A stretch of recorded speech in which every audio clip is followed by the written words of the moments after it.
Rice మిల్లర్లకు రాజకీయ పార్టీలతో సంబంధం లేదన్నారు. Rice millers welfare association president Ganapathi Reddy అక్రమాలు జరిగితే సీఎం రేవంత్ రెడ్డి సిట్టింగ్ జడ్జితో సీఎం రేవంత్ రెడ్డి విచారణ చేయించవచ్చని అన్నారు. తమ సమస్యలు తెలియాలంటే రేవంత్ రెడ్డి తమతో సమావేశం కావాలన్నారు. మిల్లింగ్ ఛార్జీలు 150 రూపాయలు చేయాలని ప్రభుత్వాన్ని కోరారు. పెండింగ్ బిల్లులను ప్రభుత్వం క్లియర్ చేయాలని విజ్ఞప్తి చేశారు. ఖరీఫ్ కాకుండా రబీ ధాన్యం టెండర్లు వేయాలని ప్రభుత్వాన్ని డిమాండ్ చేశారు. సమస్యలు చాలా ఉన్నాయి. మా రైస్ మిల్లు వ్యవస్థ నష్టాలతో కష్టాలతో కూడుకుపోయి ఉన్నది.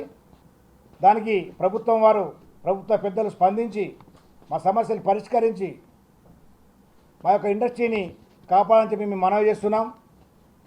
మిల్లింగ్ ఛార్జీలు కానివ్వండి, ట్రాన్స్పోర్ట్ ఛార్జీలు కానివ్వండి, డ్రైనేజ్ ఛార్జీలు కానివ్వండి, కస్టమర్ ఛార్జీలు కానివ్వండి, ఇప్పటి వరకు ₹1 కూడా చెల్లించలేదు. దయచేసి అవి వెంటనే చెల్లించాలని చెప్పని మేము ప్రభుత్వానికి మనవి చేస్తున్నాం. చెల్లించి ఇండస్ట్రీ మనుగడకు ఆర్థికంగా సపోర్ట్ చేయాలని చెప్పని మేము మనవి చేస్తున్నాం. మాకు వచ్చేటియే, మాకు అప్పనంగా ఇచ్చేటివి మాత్రం ఏమి కాదవి. అట్లాగే 22-23 రబీ ధాన్యం టెండర్ ధాన్యం ఉన్నది. అటు టెండర్ ధాన్యానికి ప్రభుత్వం వారు ₹2,237 ఒకటి, ₹2,435 ఒకటి, ఈ 2 రకాలుగా ధర నిర్ణయించడం జరిగినది. అది 3 సంవత్సరాల ప్యాడీ. రైస్ మిల్లర్ దగ్గర ప్యాడీ ఉంది, ప్యాడీ పాడైపోయి ఉన్నది. పాడైపోయిన ధాన్యానికి అంత రేటు వేయడం అనేది కొంచెం సమంజసంగా అనిపిస్తలేదు. దానికి మొన్న బఫర్ స్టాక్ బియ్యం కొరకు గవర్నమెంట్ వారు ₹2,160 బియ్యం రేటే వేయడం జరిగినది.